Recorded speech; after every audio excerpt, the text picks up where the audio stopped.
पिछले भाग में आपने देखा कि समर और समीरा मिलकर ऋषि के साथ वही खेल खेलते हैं जो ऋषि ने समर के साथ खेला था, और समीरा समर को अपने नागिन होने की कहानी सुनाती है। तभी नेहा भी कहानी में वापस आ जाती है और कुछ पुराने किस्से वापस याद करती है। दूसरी ओर समीरा इस बार ठान लेती है कि वह समर का बदला जरूर लेगी, इसलिए वो ऋषि के यहाँ जाती है, मगर नेहा कुछ अजीब सा बर्ताव करती है। अब देखिए आज के एपिसोड में आखिर इस कहानी का अंजाम क्या होने वाला है।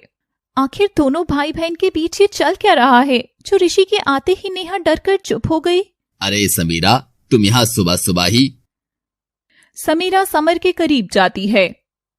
हाँ ऋषि, तुम्हारे बिना रहना अब मुश्किल हो रहा है। तुम मेरी नजरों के सामने किसी और से शादी कैसे कर सकते हो। समीरा, ये सब तुम क्या कह रही हो। और ऋषि समीरा का हाथ पकड़कर दूसरे कमरे में ले जाती है। ओह मेरे ऋषि, तुम नहीं जानते, जब से तुम गए थे मैं पागल सी हो गई थी। मैं जानती हूँ तुम भी मुझसे बहुत प्यार करते हो ऋषि।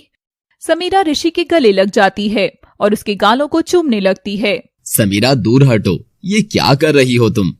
नहीं ऋषि, तुम बस मेरे हो। सच बताओ समीरा, मैं भी तुम्हारे बिना नहीं रह पाऊंगा। और ऋषि और समीरा एक दूसरे को गले लगाते हैं। यही सही समय है समर को बुलाने का। सबसे पहले भाई की बारी, फिर उस नेहा को देखूंगी। समीरा समर को बुलाती है मगर समर नहीं आता। तभी समीरा की नजर ऋषि के गले में बंधे उस रक्षा कवच पर पड़ती है। ये क्या, ये रक्षा कवच तो मैंने निकाल कर अपने पास रख लिया था। लगता है ऋषि को ये चाल चल रहा है। क्या हुआ समीरा। और ऋषि समीरा को अपने पास लाकर उसके चेहरे को चूमने की कोशिश करता है कि तभी समीरा ऋषि के रक्षा कवच को खींचने ही वाली होती है, मगर ऋषि समीरा के बालों को पकड़कर जोर से खींचता है। तो आखिर तुम सामने आ ही गई समीरा डार्लिंग। तुम्हें क्या लगा था कि मैं तुम्हारा ये खेल कभी समझ नहीं पाऊंगा। तुम्हारी तरह पागल नहीं हूँ मैं लड़की। हा हा हा हा हा। ये कवच आखिर तुम्हारे पास आया कहाँ से। ये तो मैंने जो खेल तुम खेल रही थी मैं उसका उस्ताद हूँ समीरा बेबी। तुम कभी जान भी नहीं पाओगी कि ये सब आखिर हुआ कैसे। हा हा हा हा। समीरा को ये सब देख जोरदार गुस्सा आता है और उसकी आंखों का रंग बदल जाता है और चेहरे पर नागिन की परछाई आ जाती है। यह देख ऋषि चौंक जाता है, मगर तुरंत ही समीरा के बालों को खींचकर उसे काबू में कर लेता है और रस्सी से बांध देता है। मैं तो पहले ही समझ गया था कि एक नागिन हमेशा नागिन ही रहेगी। तुमसे कोई प्यार नहीं कर सकता सांपिन। अब पड़ी रहे यहीं पर। ऋषि समीरा को कमरे में ही बांधकर छोड़ जाता है और कमरे में अंधेरा कर देता है। समर, कहाँ हो तुम? प्लीज मुझे बचाने आओ समर, हेल्प मी। तुम्हारी समीरा खतरे में है। मगर समर नहीं आता और समीरा रोने लग जाती है। कुछ देर बाद समीरा के कमरे का दरवाजा खुलता है। समीरा दरवाजे की आवाज सुनकर खुश होती है। मैं जानती थी समर तुम जरूर आओगे। देखो, वो ऋषि मुझे कैद कर कर भाग गया। तभी हल्की सी रोशनी दरवाजे की ओर पड़ती है तो समीरा देखती है वहां समर नहीं, नेहा खड़ी थी। नेहा, तुमने अभी समर का नाम लिया। क्या तुम उसे जानती हो? पर कैसे? मैं उसे जानती ही नहीं, उससे बहुत प्यार भी करती हूँ और ये भी जानती हूँ कि तुम दोनों ने मेरे समर के साथ क्या किया था। नेहा समीरा के करीब आती है और उसकी रस्सी खोल देती है। ये तुम किस लिए कर रही हो? कहीं ये तुम्हारी कोई चाल तो नहीं? समर, तुम देख रहे हो ना? मगर समर का कोई जवाब नहीं आता है। आखिर मेरा समर कुछ बोल क्यों नहीं रहा है? वो नहीं बोलेगा समीरा, समर यहाँ है ही नहीं। अगर यहाँ नहीं है तो कहाँ है? उसके लिए तुम्हें मेरा सच जानना जरूरी है। सच? कैसा सच? और नेहा समीरा को फ्लैशबैक की कहानी सुनाती है। समीरा, मैं और समर अच्छे दोस्त थे और पार्टी से कुछ दिन पहले भैया मेरे पास आए। समर, जब कभी भी मैं और समर साथ होते तो लड़कियां हमेशा समर के ही चारों ओर मक्खियों की तरह मंडराती हैं। इट्स ओके भैया, चिल, गुस्सा मत करिए। नहीं छोटी, वो मामूली सा लड़का मुझसे ऊपर नहीं हो सकता। कल तो वो लड़की भी समर के बारे में ही पूछ रही थी जिसे मैं पसंद करता हूँ। अब समर है ही इतना प्यारा और सीधा। मुझे उसका कुछ ना कुछ इलाज करना होगा और इसमें तुम मेरी मदद करोगी। और भैया ने मुझे समर को प्यार के जाल में फंसाने को कहा, जबकि वो जानते थे कि मैं किसी और से प्यार करती थी। नहीं नहीं भैया, मैं ऐसा कैसे कर सकती हूँ? मैं अपने बॉयफ्रेंड को धोखा नहीं दे सकती। अरे ये बस एक्टिंग होगी छोटी। और फिर भैया ने जैसा कहा मैंने वैसा ही किया, मगर समर इतना अच्छा लड़का था कि वो मेरी बातों में नहीं फंसा। ये देख भैया बहुत गुस्सा हुए और फिर उस दिन पार्टी वाला प्लान बनाया। सुन छोटी, आज रात की पार्टी में तू समर को ये नशे की गोलियां खिला देना, उसके बाद जो करना है मैं ही करूंगा। बस भैया, मैं ये सब अब और नहीं करूंगी। तभी ऋषि नेहा के बाल पकड़कर खींचता है। ज्यादा होशियारी दिखाई ना तो मैं तेरे उस बॉयफ्रेंड की भी यही हालत करूंगा, मेरी प्यारी बहना। और ये सुनकर मैं बहुत डर गई थी और फिर जैसा भैया ने कहा मैंने वैसा ही किया। और फिर उन्होंने मुझे समर के आगे बुरा बनने के लिए भी कहा, मगर मैं बिल्कुल नहीं जानती थी कि ये खेल समर के लिए उसकी मौत बन जाएगा और मैं तो समर से माफी तक मांग नहीं सकी। नेहा रोने लगती है। समीरा उसे गले लगा लेती है। मैं जानती हूँ कि भैया को जब ये पता चलेगा तो वो मुझे मार डालेंगे, पर अब मैं चुप नहीं रहूंगी। वैसे भी मरना तो है ही, भैया नहीं तो समर मुझे मार डालेगा। मगर आखिर समर है कहाँ?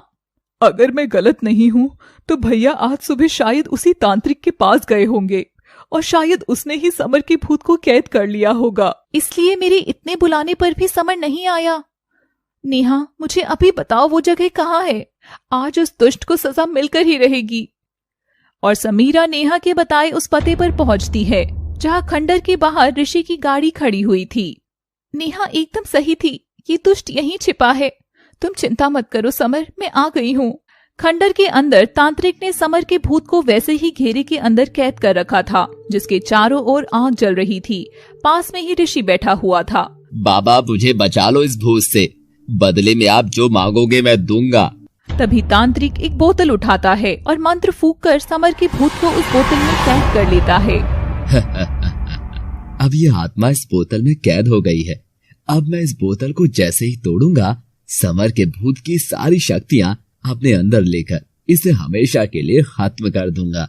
और वो तांत्रिक उस बोतल को जोर से जमीन पर फेंक देता है, मगर अचानक से खंडर में एक विशाल नागिन आ जाती है जो अपनी पूंछ से बोतल को उठा लेती है और समर को बचा लेती है। इतनी विशाल नागिन को देख ऋषि और तांत्रिक दोनों ही बहुत डर जाते हैं। ये क्या भला है अब? और समीरा आधे नागिन और आधे इंसान के रूप में आ जाती है। तांत्रिक, तू तेरी शक्तियों का गलत इस्तेमाल करता है, तुझे भी सजा मिलेगी। और समीरा तांत्रिक को पूंछ में लपेटकर जोर से इधर उधर पटकती है, जिससे तांत्रिक को बहुत चोटें आती हैं और वो जख्मी होकर बेहोश हो जाता है। फिर समीरा ऋषि की ओर घूर कर देखती है। ऋषि की डर से आवाज ही नहीं निकलती। I am sorry Samira. Samira बोतल का ढक्कन खोलकर समर को आजाद कर देती है। फिर ऋषि को पूंछ में जकड़कर ऋषि के गले से वो रक्षा कवच निकालकर तोड़ देती है।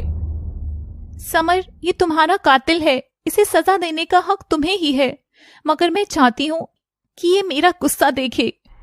और समीरा ऋषि को पूंछ से ऊपर उठाकर अपनी जीभ से जैसे ही डसने लगती है, तभी समर उसे रोक देता है। रुको समीरा, तुम ऋषि के जैसे नहीं बन सकती हो। गुस्सा शांत करो समीरा, रुक जाओ। और समीरा शांत होने लगती है कि तभी नेहा वहाँ पुलिस को लेकर आ जाती है। उनके आते ही समीरा नॉर्मल हो जाती है। इंस्पेक्टर, पकड़ लीजिए मेरे भैया को, यही है कातिल समर का। हाँ, मैंने ही मारा था समर को। प्लीज मुझे यहाँ से ले जाओ, वरना नागिन मुझे डस लेगी। लगता है भैया पागल हो गए। इंस्पेक्टर साहब, मैं भी समर की मौत की जिम्मेदार हूँ, मुझे भी ले जाइए। 1 मिनट सर, नेहा की गलती जरूर है, मगर उसने समर का खून नहीं किया, तो इसकी सजा आप माफ करें। और पुलिस केवल ऋषि और पाखंडी तांत्रिक को पकड़कर ले जाती है। उनके जाते ही समर भी सामने आ जाता है।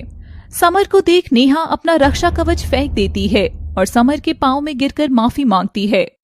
मुझे माफ करना समर, मैं बहुत मजबूर थी और फिर मैं इतनी डर गई थी कि पता ही नहीं चला और वो सब हो गया। समीरा समर को नेहा का पूरा सच बताती है। उठो नेहा, तुम्हें अपने किए का पछतावा हो गया और ऋषि को भी सजा मिल गई। बस यही मेरा बदला पूरा हुआ। अब पृथ्वी पर मेरा समय पूरा हुआ, मुझे अब जाना होगा समीरा। और समीरा ये सुनकर रोती हुई समर से जाकर लिपट जाती है। नहीं समर, तुम मुझे यूं अकेला छोड़कर नहीं जा सकते हो। मैं तुमसे बहुत प्यार करती हूँ। मैं भी तुमसे उतना ही प्रेम करता हूँ समीरा, मगर यही सच है कि एक भूत और नागिन का मिलना संभव नहीं है। और समर समीरा का हाथ छोड़ते हुए एक रोशनी में गायब हो जाता है। समर!